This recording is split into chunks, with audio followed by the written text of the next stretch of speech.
Hello friends, कैसे हो आप सब। आई होप आप सब बहुत अच्छे होंगे गाइस।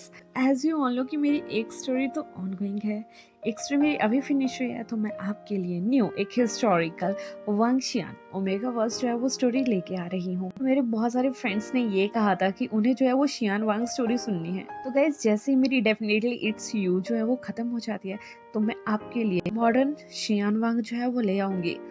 और हिस्टोरिकल शियान वांग मैं अभी लिख रही हूँ, तो जैसे ही वो मतलब मेरी फिनिश हो जाती है, मैं अच्छे से स्टोरी बना लेती हूँ, तो उसके बाद मैं आपके लिए हिस्टोरिकल शियान वांग भी जल्दी ही शेयर करूँगी। होप सो आप कुछ समय का वेट कर लेंगे। चलिए, आज के लिए बहुत ज़्यादा बकवास मैंने कर ली, हम अपनी स्टोरी जो है वो स्टार्ट करते हैं। तो गाइस, मेरी स्टोरी का नाम होने वाला है love of my alpha king. ऐसा ही टोल्ड यू कि एक वांगशियान है, तो इसमें जो हमारा टॉप होगा वो लान वांगची होगा, जो कि गुसो एम्पायर का जो होगा वो क्राउन प्रिंस होगा। और वहीं दूसरी साइड हमारा विभूषण होगा, कि एक नॉर्मल पर्सन होगा, लेकिन आगे जाके वो वांगची का जो है वो पर्सनल असिस्टेंट बन जाएगा। स्टोरी होगी कि कैसे एक प्रिंस जो है वो एक असिस्टेंट के साथ जो है वो प्यार में पड़ जाता है, और वो कैसी प्रॉब्लम्स उसके साथ आती हैं, वो कौन कौन सी प्रॉब्लम्स जो है वो फेस करेगा अपने प्यार को पाने के लिए। चलिए हम अपनी स्टोरी जो है वो स्टार्ट करते हैं। तो स्टोरी की स्टार्टिंग जो होती है वो गुसो एम्पायर से होती है। वहाँ के एक महल में जो होता है, एक लेडी जो होती है वो अपने हस्बैंड से अपने बेटे को लेके बात कर रही होती है। तो ये जो लेडी होती है, ये जो होती है हमारी लानी होती है, जो लान कुरैन से जो है वो वांगची के बारे में कुछ बातें कर रही होती है। वो कहती है कि जामफू, हमारा बेटा जो है वो 18 साल का हो गया है, इसके लिए बहुत ज्यादा क्लैन से जो है वो रिश्ते भी आ रहे हैं, तो क्यों ना हम इसकी शादी कहीं करवा दें। अभी जो लान कुरैन कहते हैं कि नहीं, अभी नहीं। ये सुनने के बाद जो लानी होती है वो बहुत ज्यादा हैरान हो जाती है, और वो कहती है कि जामफू क्यों, कोई रीजन आपके पास कि आप अभी वांगची की शादी नहीं करवाना चाहते। तभी लान कुरैन कहते हैं कि लान ई, हम अभी बहुत ज्यादा जवान हैं, कह सकते हैं कि अभी हम बहुत ज्यादा देर तक इस तख्तो ताश को जो है वो संभाल सकते हैं।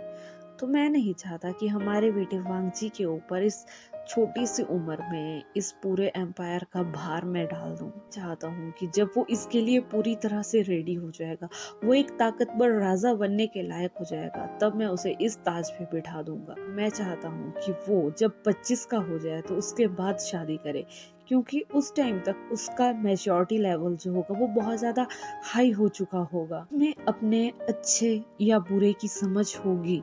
अगर वो उस टाइम शादी करेगा तो ये उसके लिए बेटर रहेगा।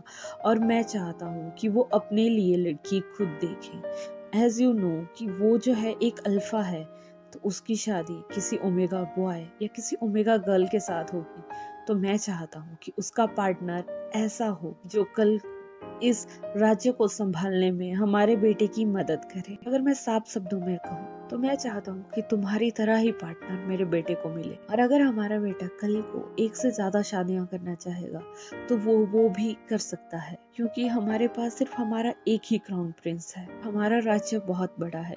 अगर 2 या 3 से ज्यादा उसकी पत्नियां होंगी और वो भी अच्छे घराने से और पढ़ी लिखी होंगी, तो वो इस पूरे राज्य को अच्छे से संभालने में जो है वो हमारे वांगची की मदद करेंगी। ये डिसीजन जो होगा वो सिर्फ हमारे वांगची का ही होगा। तभी लान ई कहती है कि जामफू, क्या आपको लगता है कि उसके इस कोल्ड नेचर को देख के कोई उससे शादी करेगा? तभी लान कुरैन कहते हैं कि हाँ, हमारे बेटे के पीछे बहुत सारी राजकुमारियां अभी भी फिदा हैं, लेकिन अभी नहीं, अभी उसकी उम्र नहीं है। तो अगर तुम्हारे पास कोई और किसी क्लैन से रिश्ते आते हैं तो तुम उन्हें मना कर सकती हो। ये सुनने के बाद जो हमारी लानी है वो जो होती है अपने हस्बैंड की उन बातों के ऊपर जो है वो नोट करती है, और वहां से जो होता है बाहर अपनी दासियों के साथ जो है वो चली जाती है। वहीं दूसरी साइड हमें दिखाया जाता है कि एक स्ट्रीट है जहाँ पे एक बच्चा जो है वो बहुत ज्यादा उछल कूद कर रहा है। उस बच्चे की एज जो है वो हार्डली 5 साल होगी। ये है जी हमारे क्यूटो से स्वीटो से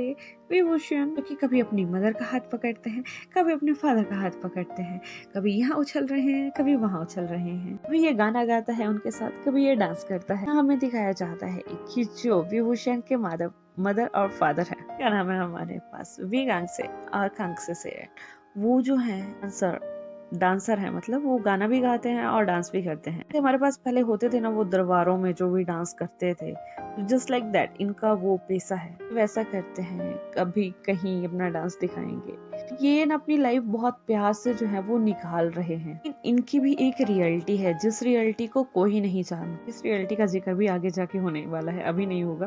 तो यहाँ से जो है ये सब जो है वो डांस करते हुए गाना गाते हुए जो है अपना निकल जाते हैं। और वहीं दूसरी साइड हमें दिखाया जाता है कि वैन क्लैन और जिन क्लैन ने जो होता है वो गुसु एम्पायर के ऊपर जो है वो हमला करने का जो है वो प्लान बनाया होता है। वो क्यों बनाया होता है?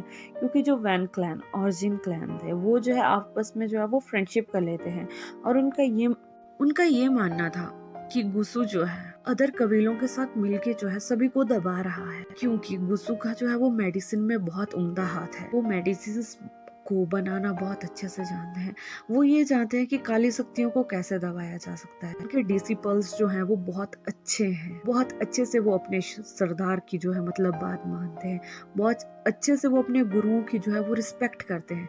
तो इस चीज से जो थे वैन क्लैन और जिन क्लैन वाले जो थे वो हमेशा जो है वो नाराज रहते थे। और उन दोनों ने जो है अपनी बहुत ज्यादा सेनाएं जो है वो इकट्ठी कर दी होती हैं कि वो बहुत जल्द गुसु को जो है वो खत्म करने के लिए निकल जाएंगे। लेकिन इसी बात का पता जो होता है वो जियांग क्लैन में लग जाता है, क्योंकि जिन क्लैन का एक बेटा होता है मिंग्याओ, वो जो होता है वो जियांग चंग से जो है वो बहुत ज्यादा प्यार करता है, या हम ये कह सकते हैं कि वो दोनों जो है वो लवर होते हैं। यहाँ जो हमारा जियांग चंग है वो एक अल्फा है और जो मिंग्याओ है वो एक ओमेगा है। तो वो दोनों जो है वो एक दूसरे को जो है वो बहुत ज्यादा पसंद करते थे। तो इसी कारण जो मिंग्याओ है वो जो है जियांग चंग को जो है वो एक खत लिखता है कि मेरे फादर और वैन क्लैन वाले जो हैं वो गुसु एम्पायर के ऊपर जो है वो हमला करने वाले। और जो जियांग चंग होता है जब उसे इस बात का पता चलता है तो वो अपने फादर जियांग फ्यामियान को जो है इस बारे में जो होता है वो बताता है। जब जियांग फ्यामियान को इस बारे में पता लगता है तो वो जो होता है वो गुसु में जो है वो एक बटरफ्लाई का मैसेज भेज देता है हमारे लान क्यूरेन को कि बहुत जल्द आपके ऊपर जो है वो वैन क्लैन और जिन क्लैन वाले जो है वो हमला करने वाले हैं। और हम चाहते हैं कि हम सभी मिलकर जो है उन क्लैंस का जो है वो खात्मा करें, या उन क्लैंस को जो है इतना कमजोर बना दे कि वो हमारे अंडर आ जाए। जब लान कुरैन को इस बारे में पता लगता है तो वो अपनी वाइफ को कहता है कि तुम लान वांगजी और लान ची को लेकर किसी सुरक्षित प्लेस पे चली जाओ, बिकॉज बहुत जल्द जो है हम पे हमला होने वाला है। तभी लान ई कहती है कि नहीं, मैं भी आपके साथ उस लड़ाई में जो है वो पार्टिसिपेट करूंगी, और मैं चाहती हूँ कि जिस तरह आप वहाँ दुश्मनों के साथ लड़ेंगे मैं भी यहाँ रह के अपने राज्य की हिफाजत करूंगी। जब लान कुरैन ये सुनते हैं तो वो बहुत ज्यादा हैप्पी हो जाते हैं। तभी वांगजी जो होता है वहाँ आता है और वो कहता है कि फादर मैं भी आपकी इस चीज में जो है वो मदद करवाना चाहता हूँ। जब हमारा लान कुरैन जो होता है वो ये चीज सुनता है तो बहुत ज्यादा इमोशनल हो जाता है, और वो जो होता है अपने बेटे के फोरहेड पे जो होता है वो किस करता है और कहता है कि मैं बहुत ज्यादा लकी हूँ कि तुम मेरे बेटे हो। तभी वांगजी जो होता है वो बिना स्माइल किए उनकी तरफ एक नोट करता है और अपने रूम की तरफ जाना जो है वो स्टार्ट कर देता है। तभी जियांग फ्यामिया जो होते हैं वो अगेन एक मैसेज भेजते हैं लान क्यूरेन की तरफ कि 1-2 दिनों में हम जो है वहाँ आ रहे हैं, और मैंने जो है वो मैसेज नाई क्लैन और यू क्लैन में भी पहुंचा दिए हैं। तो वहाँ के भी जो हेड लीडर है वो भी आपकी मदद करने के लिए रेडी है, और हम सब जो है वो 2 दिनों में जो है वो गुसु में जो है वो पहुंच जाएंगे, और हम सब जो है वो वैन क्लैन और जिन क्लैन को जो है वो हरा के ही मानेंगे। तो जब लान क्लैन ये पढ़ता है तो वो बहुत ज्यादा खुश हो जाता है, और वो लानी को कहता है कि मेहमानों के आने का स्वागत किया जाए, उनके लिए रहने के लिए जो है वो इन जो है वो खाली करवाए जाए। जब लान ई को ये चीज वो सुनती है तो वो जल्दी से अपने सभी डिसिपल्स को जो होता है वो कहती है कि जो भी महाराज ने कहा है तुम उस काम पे जो है वो तुरंत लग जाओ। तो वो जो डिसिपल्स होते हैं वो जितने भी वहाँ पे रूम्स होते हैं उन्हें अच्छे से डेकोरेट करके खाली करके जो होता है वो जियांग क्लैन, नाई क्लैन और यू क्लैन के मेंबर्स को आने के लिए जो होते हैं वो अच्छे अच्छे कॉटेज जो होते हैं वो बना देते हैं। इसी तरह से 2 दिन जो होते हैं वो निकल जाते हैं। जियांग क्लैन, नाई क्लैन और यू क्लैन के डिसिपल्स जो होते हैं वो बहुत ज़्यादा भारी तादाद में जो होते हैं वो हमारे गुसु में जो होते हैं वो पहुंच जाते हैं। गुसु में पहुंचने के बाद वो जो हमारे लान क्यूरेन होते हैं वो उन्हें उनके कॉटेज दिखा देते हैं, और जियांग क्लैन, नाई क्लैन और यू क्लैन के जो भी हेड मेंबर्स होते हैं जैसे कि हमारे जेंग फ्यामिया, नाई मिंगजुए और यू चेंग, वो जो होते हैं लान क्यूरेन के साथ मीटिंग करने के लिए जो उनके हॉल में जो होते हैं वो चले जाते हैं। वो चारों जो है वो मिलके मीटिंग बनाते हैं कि उन्हें कैसे जो है वो गुसु को जो है वो उनके हमले से बचाना है और किस तरह से जो है उन्हें जो है वो हराना है। उसी रात को जो होता है, जो वैन क्लैन और जिन क्लैन वाले जो होते हैं वो गुसु के ऊपर जो है वो हमला कर देते हैं। 4-5 दिन तक जो है वो ये लड़ाई चलती है।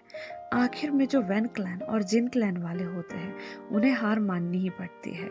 उनके हेड्स को जो है वो बंदी बना लिया जाता है। उनके क्लैंस को जो है वो गुसु क्लैन के अंडर ले लिया जाता है और उनसे ये कहा जाता है कि अब तुम्हें भी गुसु के हर रूल, जो भी 3000 रूल हैं, वो फॉलो ही करने पड़ेंगे। और वहीं दूसरी तरफ जिस रास्ते से ये जो वैन और जिन क्लैन वाले आए होते हैं, उस रास्ते में उन्हें जितने भी पर्सन मिले होते थे ना, वो उन सबको मतलब खत्म कर रख के आते थे। चाहे वो बच्चा था, चाहे वो बूढ़ा था, चाहे वो लेडी थी या जेंट्स था, उन सबको ये मारते गिराते, मतलब जैसे इनका मन कर रहा था वैसे आ रहे थे उनको मारते हुए। जब हमारे लान क्यूरैन जो होते हैं उन एरियाज को देखने के लिए जब वो जाते हैं यंग फेमिया की साथ में, तो वो देखते हैं कि एक घर के पास एक बच्चा जो है वो बहुत जोर जोर से अपने मदर फादर की डेड बॉडी के पास बैठ के जो है वो रो रहा है। जैसे ही हमारे लान क्यूरैन उसे देखते हैं तो उनका दिल ना पिघल जाता है। जाते हैं उस बच्चे को अपने हाथ में उठाते हैं, उसका फेस वगैरह क्लियर करते हैं और अपने डिसिपल से कहते हैं कि जितनी भी यहाँ डेड बॉडीज हैं उन्हें जल्दी से इकट्ठा करके जो है वो दफना दिया जाए। और वो उस बच्चे से कहते हैं कि तुम्हारा क्या नाम है। तभी बच्चा कहते हैं कि मेरा नाम ना विभूषण है और ऐसे मुझे मम्मा पापा ना विंग कहते थे, लेकिन अंकल वो नहीं उठ रहे हैं। तो हमारा विभूषण होता है ना, वो बिल्कुल बच्चों की तरह रोते रोते जो होता है वो लान क्यूरैन से जो होता है वो बातें कर रहा होता है। जो भी लान क्यूरैन उससे पूछ रहे थे वो उन हर चीज का जवाब देता है।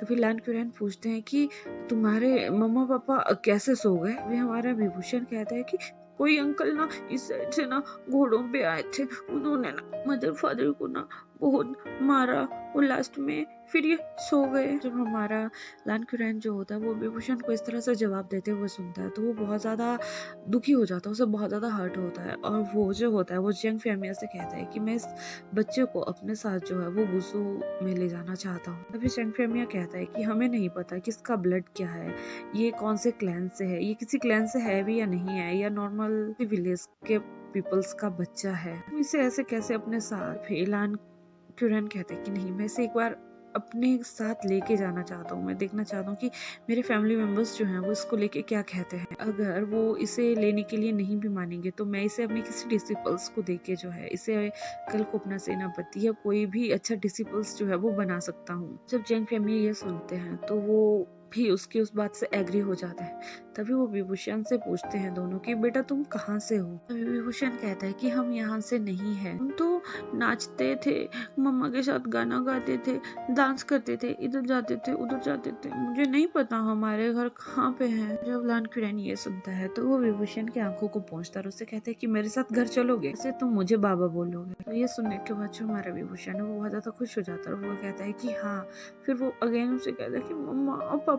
लान क्यूरैन कहते हैं कि अब तुम्हारे मम्मा पापा ना तुम्हें आसमान से देखेंगे, वो वहां पे ना ऊपर एक तारे बन गए हैं, वो देखना, मैं शाम को तुम्हें तुम्हारे मम्मा पापा से जो है वो मिलाऊंगा। इसी तरह से जो लान क्यूरैन होते हैं वो उस पूरे एरिया को चेक करते हैं, जितनी भी वहाँ डेड बॉडीज थे उन्हें जो है वो दफनाने के लिए बोलते हैं। जो भी इंजर्ड पीपल थे उन्हें जो है वो मेडिसिन वगैरह प्रोवाइड करवाते हैं। विभूषण को लेके वो जो है अपने गुस्सू की तरफ जो है वो चलना स्टार्ट करते हैं। तो जैसे ही वो गुस्सू में पहुंच जाते हैं तो जब लान ये देखती है कि लान क्यूरैन के पास एक बेबी बॉय है, बहुत ज्यादा हैरान हो जाती है और वो उससे पूछती है कि जाम्फू ये बच्चा कौन है। लान क्यूरैन कहते हैं कि लानी मैं नहीं जानता ये कौन है, लेकिन वो जो उसके बाद जो है वो लानी को जो है पूरा इंसिडेंट्स के बारे में बताते हैं कि इसके मदर फादर की जो है वो डेथ हो चुकी है। ये वहाँ अकेला बैठ के जो था वो रोए जा रहा था, तो मैं इसे अपने साथ यहाँ ले आया। लेकिन उसी समय जो वांगजी होता है वो भी लान शी को जो है अपनी मदर के पास छोड़ने के लिए वहाँ आ जाता है। और जैसे ही हमारा लान शी जो होती है वो विभूषण को दिखती है तो वो उसकी तरफ स्माइल करके कहती है गग गग। गाइस यहाँ पे जो हमारी लान शी है उसका एज भी 5 ही ईयर है। वांगजी और उसकी एज में बहुत ज्यादा डिफरेंस है। वांगजी जो होता है वो विभूषण को देखता है तो वो जो विभूषण है वो उसकी तरफ देख के स्माइल करता है और उसे हेलो करता है। तभी वांगजी को पता नहीं कि उसका मन कहता है कि उसे उस बेबी से बात करनी चाहिए, तो वो उसके पास जाता है। उसके मतलब उसके साथ नीचे बैठता है, उससे कहता है कि तुम कैसे हो, तुम्हारा नाम क्या है। तो जब हमारी लान ये देखती है कि जो विभूषण साथ जो है वो वांगजी जो है वो बात कर रहा है, तो वो बहुत ज्यादा हैरान हो जाती है। भी वो लान क्यूरैन की तरफ देखती है और लान क्यूरैन लानी की तरफ देख के उसे इशारे में कहते हैं कि उसे बात करने दो, कि जो हमारा वांगजी था वो बच्चों के साथ बहुत अच्छे से रहता था एज कम्पेयर टू बड़ों के। अपनी सिस्टर शी को भी बहुत ज्यादा प्यार करता था, उससे बहुत ज्यादा बातें करता था, लेकिन जब बात बड़ों की आती थी तो वो सिर्फ हाँ में जवाब देता था। या तो उसकी बात ये थी कि वो एक स्ट्रेट फॉरवर्ड पर्सन था, जो भी उससे पूछा जाएगा वो उसका जवाब देगा, अदरवाइज कुछ नहीं बोलेगा। लेकिन जैसे ही हमारा लान क्यूरैन और लानी देखते हैं कि वांगजी जो है विभूषण के साथ जो है इतना अच्छे से बिहेव कर रहा है, तो वो जो है लान क्यूरैन जो है वो वांगजी से कहते हैं कि वांगजी, इसका नाम विभूषण है, ये आज से तुम्हारे साथ रहेगा, तुम इसकी स्टडी का ध्यान रखोगे जैसे तुम शी की स्टडी का ध्यान रखते हो, और कल को बड़ा होके ये तुम्हारा जो है वो पर्सनल असिस्टेंट बनेगा। सुनने के बाद जो वांगजी है वो अपने फादर की तरफ नोट करता है और विभूषण को कहता है कि तुम्हारा नाम क्या है। तभी विभूषण कहता है कि गग्गा, मेरा नाम विभूषण है, आप मुझे विंग बोल सकते हो। तभी वांगजी से कहता है कि विंग, मेरे साथ चलोगे। तभी विभूषण जो होता है वो लान क्यूरैन की तरफ देखता है और लान क्यूरैन उसे कहते हैं कि तुम आज के बाद सिर्फ इसकी बात मानोगे और किसी की नहीं। बस चलिए, आज की स्टोरी हम यही स्टॉप करते हैं। होप सो कि आपको मेरी न्यू स्टोरी जो है वो पसंद आएगी। अगर अच्छी लगेगी तो लाइक कीजिएगा, कमेंट कीजिएगा, शेयर कीजिएगा, और प्लीज मुझे कमेंट्स में ये बता दीजिएगा कि आपको ये स्टोरी कैसी लग रही है। अगर अच्छी लगेगी तो मैं कंटिन्यू करूंगी, नहीं अच्छी लगेगी तो मैं यही स्टॉप करके आपके लिए कोई नई स्टोरी जो है वो स्टार्ट कर दूंगी। हाँ, जिन्होंने सब्सक्राइब नहीं किया वो प्लीज सब्सक्राइब भी कीजिएगा। एंड सबसे बड़ी बात कि अपना ध्यान रखिएगा। Bye bye, take care.